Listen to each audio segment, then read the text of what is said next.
The story follows Gary Sokolov, the only child of Holocaust survivors Lale and Gita Sokolov. Despite growing up with parents who endured unimaginable trauma, Gary's connection to their past was distant, shrouded in silence and mystery.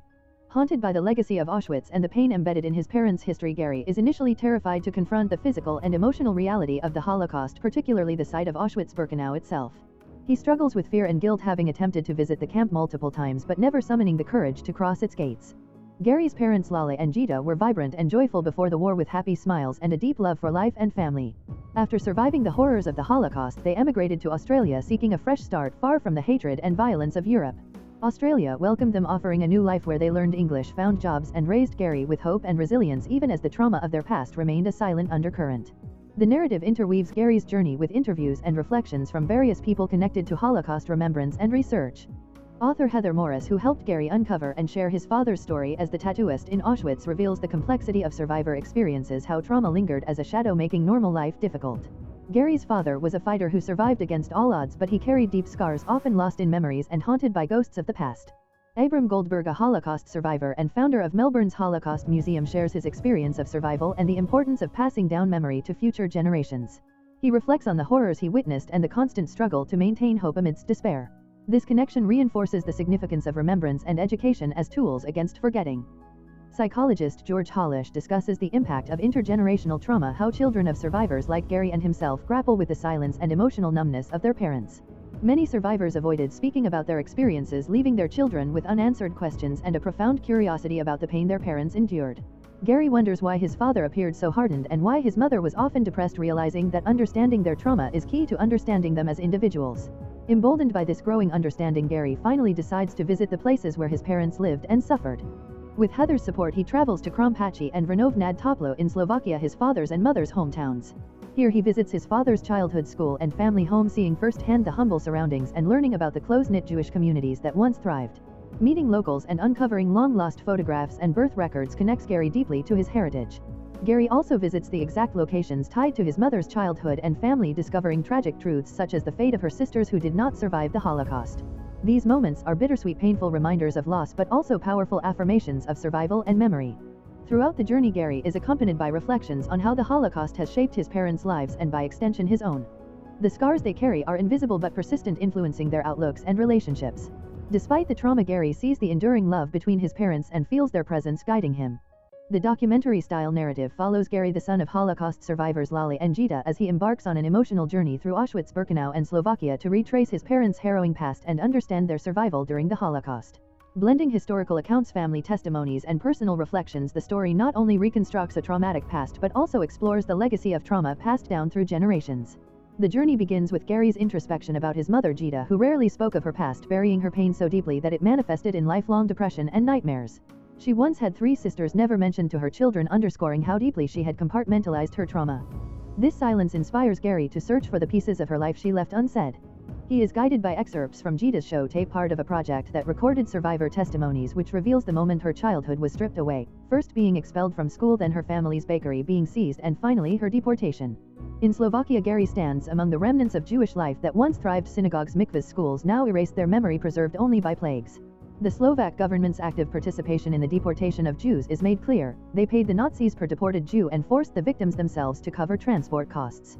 Chilling propaganda, including letters from children to Slovak President Josef Tiso begging for exemptions, shows how deeply anti-Semitism permeated society. Despite the horrors, some non-Jews did help, but most were too afraid to resist. Gary continues his journey to Auschwitz and Birkenau, accompanied by historians and survivor Lale, his father. They explore execution sites, standing cells, starvation and suffocation bunkers, and the remnants of crematoria. The physical scale and mechanization of mass murder are overwhelming. Gas chambers connected to crematoria by conveyor belts functioning 24/7 to dispose of victims' bodies. Over 1 million Jews were murdered here. Survivors' testimonies and historical commentary provide insight into the experience of deportation, transport in overcrowded airless freight cars, the infamous selection upon arrival, and the terrifying realization that family members had been sent to their deaths. Only the strongest were tattooed and allowed to live, often for slave labor.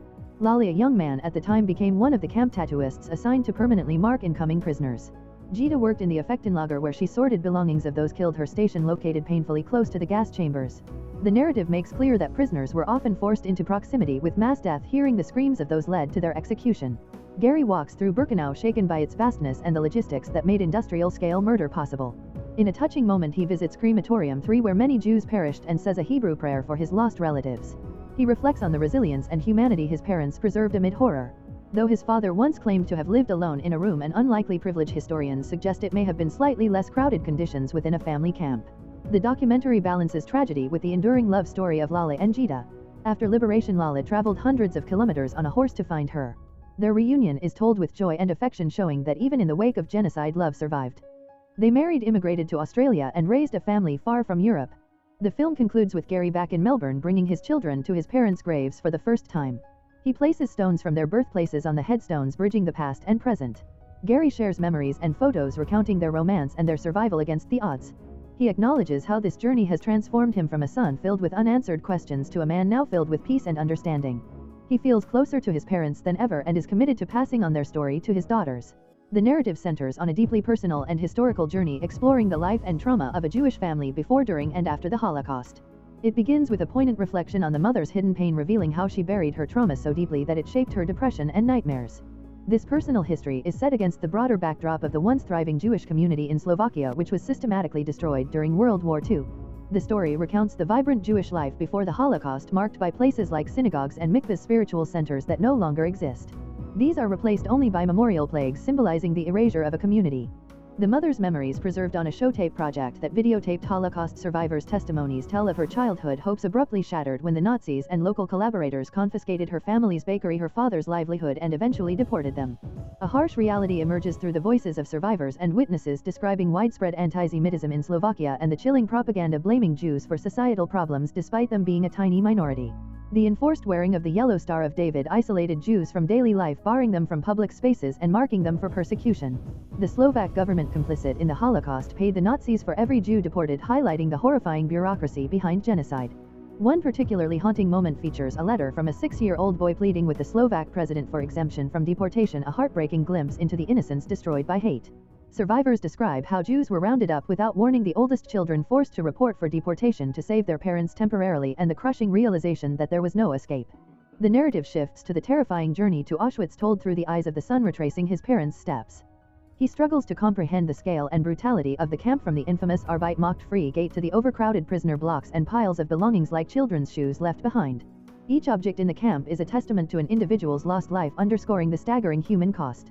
A significant revelation is the role of the son's father as a tattooist in the camp, forced to permanently mark prisoners with identification numbers, a symbol of dehumanization and survival. The mother's painful choice to have her tattoo removed after the war highlights the lasting scars the Holocaust left on survivors. The story also touches on brutal punishments in the camp, such as standing cells where prisoners were confined in tiny spaces, illustrating the relentless cruelty endured. Amidst the horror, moments of human connection emerge. The son experiences emotional encounters with guides and survivors, feeling a profound bond with his parents through the places and stories they left behind.